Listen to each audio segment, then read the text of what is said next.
Good morning, everyone, and welcome to On the Wrong Lead presents Saratoga Daily. I am Mark, and we're going to be talking about the last Saturday card of the meet. It's September 5th, and yeah, a little sad. The meet kind of went by quick this year.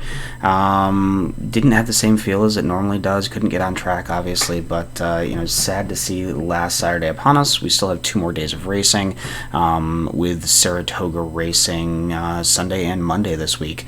On top of that, it is Kentucky Derby Day, so I think a lot of people are going to be focusing in on the Derby card, and that's where most of their money is going to be going. So a lot of times when you get days like this, you can do really well at that second track, that other track.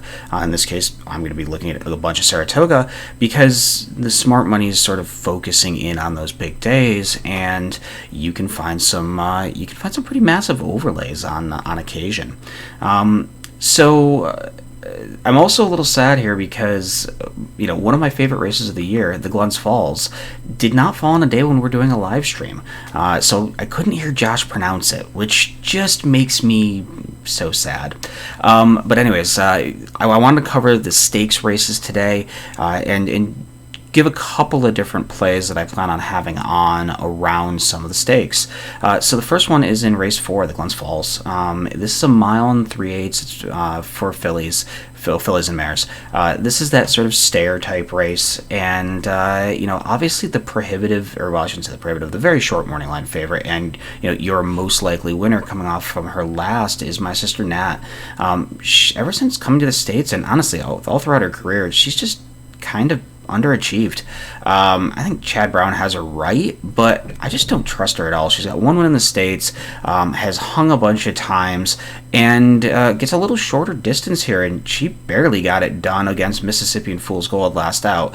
Now, this race didn't come up crazy tough, but there's a couple of other entries in here that I'm a little interested in. The first off is Civil Union, who's definitely stepping up in class, but Shug seems to have this one right. She gets better every race, and I think this is the kind of trip she wants. She's won at 1.25 miles and 1.5 miles, so she's that stayer type, but seems to be a little bit more versatile than Nat, who I think may need the full 12 panels to get it done, and I find her super interesting in here. And the other horse that I found pretty darn interesting was who else was I on in here? Yeah, it was Complicit on the outside here. Let me move this around so everyone can see it. Was Complicit on the outside here. Dylan Davis up on Complicit.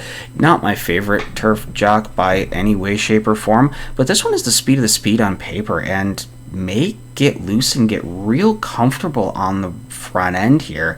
I don't see a lot of other pace pressure for her. I think the 15-1 morning line is a little bit odd, but she does have the ability to finish. She definitely needs to make a step forward here. I'm not going to sugarcoat that, but I like her a fair bit. And the other one in here that I find a little interesting is Elaide, the 5, the other Chad Brown. Another one that Chad seems to, one of these European imports who's a stakes winner in France, comes to the States, gets Lasix. She seems to be getting better. This looks like my sister Nat, though, version 2.0, so I hope she doesn't have the case of the hangs. But I think I want to try to get around my sister Nat, so I'm going to try to use the 1, the 5, and the 7 in here in a daily double into the next race. The next race is a maiden special weight here, and this race just comes up super, super loaded. The Shadwell Runner, who was a Mooncod on the inside, has been sort of a hype horse I've heard quite a bit about, but I don't like these inside paths in these, at 7 furlongs. The 1 and 2 posts tend to not be the place to be, especially with younger horses in a big field. They get squished coming out of the gate because of just how the temp rail goes out into the main track there at that distance. The horse that I'm really interested in here is Olympiad. Ran into Reinvestment Risk first time out, who is an absolute monster. Bill Mott never has his horses cranked. They paid $700,000 for this, for the son of Speightstown, And I think he may be the real deal. Mont horses always take a little bit of time to round into form. Junior had had options here. He could have gone with the other Mont, I would assume, officiating, who he was on last time out as well. So it makes me think this one's probably pretty live. So I'm going to try to build some daily doubles out of the Glens Falls and into singling Olympiad. I think this is a race where a lot of people are going to spread. So I want to sort of be aggressive here, and I'll stagger. I'll take a look at double odds in the fourth, and I'll try to probably stagger those wager sizes a little bit so that I equalize my payouts to the 5. Assuming that I'll be able to get a fairly decent daily double payout, and probably try to press that one fairly hard. The other stakes races are right back to back. They are the Prioress. So race 10 is the Prioress, 6 furlongs. Frank's Rocket is the prohibitive morning line favorite in here. She's won 2 straight for, but Johnny V's obviously in Kentucky, so Junior hops up for Belmont here. I don't think that's a upgrade or a downgrade. I think Junior is a very solid jock. She's the speed of the speed here. She should get all sorts of crazy loose in this race. My concern is just the fact that, I don't know, she seems to fire a big race and then sort of regress the next time out, and she's won a bunch of these lower quality overnight stakes by getting super loose and then just demoralizing everybody behind her, and no one wants to come chase her down. She's super logical in here, but she's also winless at Saratoga, so I think she probably takes quite a bit of money. A lot of people are going to see that loose speed angle, and they're going to get all excited about her. If the track is playing super speed favoring, she might be the kind of horse you can single around here. I have a feeling, though, that I don't want to say it's going to play deep, but turf is the track is drying after all that rain we got midweek. I would imagine it to be playing fairly fair. And there's a couple of horses in here that I think a Frank's Rocket draws money away from that you get nice prices on them. One of them is the horse just inside, Secondary Market, who has shown some speed. Frank's Rocket's going to clear. Secondary Market should get that nice stalking trip. I realize this one's coming out of an allowance score, but Chad is really good second off these layoffs. You're getting 12 to 1 on the morning line with Jose up for Chad Brown. See if that actually happens come post time. I realize this is a big step forward in class for this one, but a 3-year-old filly, I don't have any concerns that this one seemed to be, there's that big layoff line, so something went wrong. They obviously had high hopes on this one, and coming back as a 3-year-old, Chad seems to have her right, and I find her super interesting in here. The other horses that I did like in here are some of the ones on the outside.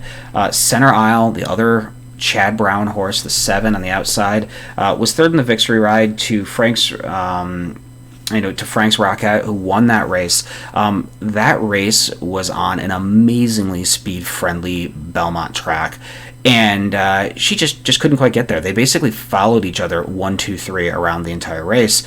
I'm hoping this racetrack is a little more fair. I think she's more quality than she showed there, and hopefully they can actually pass in the lane with a jock who's known to be good at doing that. 4 to 1 on the morning line, I find her really, really interesting. And the other horse that I wanted in here was the 9, Reagan's Edge, for Sherry DeVoe. Sherry's had a really good meet. She doesn't have a win on the meet, but both of all her 4 starters, all of them have hit the board. 2 seconds, 2 thirds. So her horses are running really well. This is one that seems to be rounding into form, getting better, a horse that's getting better, and is going to get lost on the board because of those connections. If you can get 10 to 1 or better, I would think this is a massive win bet type. I don't see any reason why this one isn't just as good as someone like a Frank's Rocket. It's going to sit that pocket trip, probably behind, that third tier. You're going to have Frank Rocket on the front end. You're going to then have the Center Isles kind of sitting that just behind trip, and then Reagan Edge is going to be that third back. It's going to probably take a well-timed ride. Lascano seems to do pretty darn well on her. She was, again, we already mentioned that victory ride, which a bunch of these come out of, and she was the only horse making up any ground on a track that was not one you could make up ground on. So that to me is very impressive, and I think you're going to get odds here where you can bet her. I want to use those three. I want to use the 4, the 7, and the 9, and I want to build a daily double into the feature. So, in the feature, it is, the return of everyone's favorite disappointment, Tacitus. We know he loves to invent trouble. We know he loves to have problems. He's been second twice at Saratoga. In both the Jim Dandy and the Travers, he invented new ways of finding mischiefs for himself. I think you're getting even money on the morning line. He's probably going to be shorter than that. This field didn't come up amazingly tough. My issue with Tacitus is the fact that he doesn't seem to really like getting his photo taken. He finds ways to hang. He finds ways to do stupid things. And I don't really just know how good he is. He's a tappet. They're all head cases. The idea with him was, he'll be a 4-year-old and he'll figure it out. Well, he didn't get into as much of an argument with the gate last out in the Suburban, and he freaked and looked phenomenal. I just don't trust him 2 times in a row because, with the exception of the Tampa Bay Derby and his Wood, he's never crossed the line first 2 races in a row. He loves to hit the board. He's a horse you have to use in a trifecta or even an exacta. I think you have to use him in. I want to get a little creative in here, and I want to try to find some value. I think the doubles are going to be amazingly focused into Tacitus coming out of the previous race, hoping we can spike a price there, and then I'm okay getting second or third choice in here. Second choice is going to be Global Campaign, I'm sure.